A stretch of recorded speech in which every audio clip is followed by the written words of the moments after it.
How everyone doing? How you're doing on this really cold, very, very cold, actually frosty morning? This is Tanya Talks, and I am Tanya. If you're new here, a very warm welcome. If you like this video, do give us a thumbs up, hit the subscription button, and join our spooky crew. Now, today's video, I wasn't sure what category to put it in. I was thinking dark truths, but it's not really a dark truth. It's not overly legends. It's a standout like some of my other videos are. We're talking Tooth Fairy and all things cheap. Oh yeah. Now, we all know the Tooth Fairy as that small, pretty, unless you are thinking of the tall bird-like pretty hummingbird thing in the Guardians films of Jack Frost, or the tall people that do the fairy stuff in the Tooth Fairy with Dwayne Johnson. Most of us think of her as this small, pretty little flittering around fairy queen that has this radar that dings when a tooth has come out, and obviously collects the coin, collects the tooth, and in return gives a coin. Now,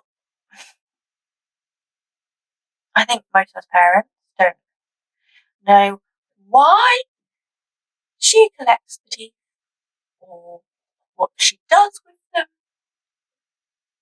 but all we know is that this is an event that children are so excited for and eagerly wait for falling out of their teeth so that they can get said coinage. Stories about her go that she collects the teeth because she loves them, she's fascinated with them, she finds them really special and really the clean ones. Remember, tell the kids only the really nice, clean, shiny ones. She loves them. She likes them as ornaments, and she keeps them to light up and make her castle glow. And that she likes that each teeth is unique and special, and has its own sort of little chips and dents and wear marks, and unique to each child. But there are some reasons why she could, going back to the legends and myths and everything and beliefs surrounding Lady Peggy's. Now, in the dark days of witch hunts, it was believed that if a witch could get hold of teeth, she could put a curse on you and corrupt you and make you do her bidding and all sorts of horrible things with these curses. And it was immensely important, especially baby teeth, to stop them coming into the hands of a witch and having horrible hexes and curses put on the children, so they would be collected and kept safe and out of the way of any mishaps. Vikings also believe that children's teeth are really good luck. They're great for protection. They would buy them and they would string them into necklaces and they would wear them into battle.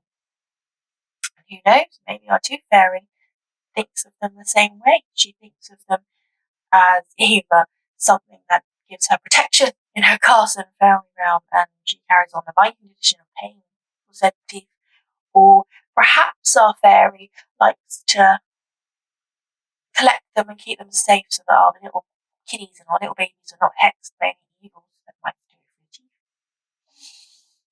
In France, their Tooth Fairy is a mouse that scuttles into the room, grabs the pillow, and discreetly puts a coin in its place. Now, it came about because of a 17th century story. Now, my French isn't too bad, but I don't remember how to pronounce the word for mine. So again, it's going to be one of those ones, if you do watch my channel, where I struggle over pronunciations, making a right plonker of myself, and probably giving you a lot of ideas to Google. But anyway, the story was called Le Bon Petit Cerise, or the Good Little Mouse. Now, this is a story about a fairy who can disguise herself as a mouse, and she works with the captured queen and her young daughter to help overthrow this evil king who kidnapped them, because the queen was really kind to her and she would feed her from the little scraps that the king was giving her. And she even tried to trick her into pretending that she was an old woman who could do anything and help her and get her out of her predicament and could save her child. And she just had to bring her down to her and everything. In return, she just wanted to eat a nice juicy mouse. And the queen did think about it, but then thought, you know what, she ain't done anything bad to me. She's company, and she didn't. And so the mouse fairy was like, you showed good kindness to me. You could have failed my test, but you helped. I am going to help you, and I'm going to help you get rid of him and his horrible, odious son that he wants to marry your daughter when she grows up. And, the usual way that these tales go. But, as usual, the story, why they use it for the Tooth Fairy is there is some weird story that says that the mouse crawled into the king's mouth and knocked all his teeth out, and then hid them under the pillow until she came back to eventually kill him. Now, I don't know where this idea comes from. I have actually read the story of the Good Little Mouse, and it doesn't mention in any of the versions that I've read, unless there are different versions, but the versions, they've all been the same, have never mentioned teeth. Now, there could have been the fact that, because what the mouse did was, each night she would go into the king's room and the prince's room, and she would nibble on them.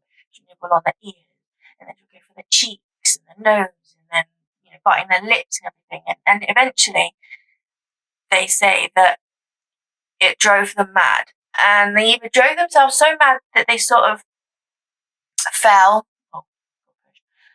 out of a window, and that's how the king knocked some teeth out, or because they were driven so mad with it, they killed each other. But there was no mention of her knocking up teeth and anything like this for it to become this big thing. But I suppose, as with all of these oral legends and little books, and it's a good example of how stories change, they adapt, they get corrupted, change to fit a narrative or how we want it, or diluted, and it's strange how it goes from. Anyway, so that is just a little reason or a little idea of the power of teeth, and maybe why we do have the Tooth Fairy and why she does like to collect them. Yes, she loves them. Yes, they're unique. Yes, they may make her house look really pretty, but maybe she does believe in them and protection and good luck, and also likes to keep them safe so that our children aren't hexed. Anyway, that is a really weird, roundabout story of teeth and the Tooth Fairy. But I like to do this little bite-sized one sometimes that just pop into the old login and such as such. Also, apologies, especially if you're new here. I don't usually look like this when I do my videos. I mean, this is me and this is my face. But those that do watch them know that I do like to put on some war paint. And usually there is some kind of look in it that is linked around the theme of the video and tale that I'm doing. I was going to do little teeth, but I am sorting out my house and I've moved some furniture around. And right now my wardrobe is right in front of my dressing table where all my makeup is, and I didn't want to move it again because I'm still sorting it out. I thought, you know what? I will give you me in my glasses and my lovely clean. It is clean, looked after it, but naked skin. Anyway, as I said before, if you liked it, thumbs up, subscribe, become part of our spooky crew. Join me again for more weird tales and chitter chatter and all good stuff. I hope you have a lovely day. You are amazing. You are all valued and so worth it. Remember, take 5 minutes out of your day for you. You cannot pour from an empty cup. Parents, we usually do, manage to scrape the last dregs out, but it's not good for you. You have to have that time to refill, even if you only manage a little bit each day. So look out the window, take a deep centering breath, have a nice drink, something to eat, something for you. Sit down and read a book or watch an episode of your favourite show. Just try and refill that cup. Be happy, be healthy, be loved. You can't be good, be careful. And as always, my lovely spooky crew, I'll see you on the flip.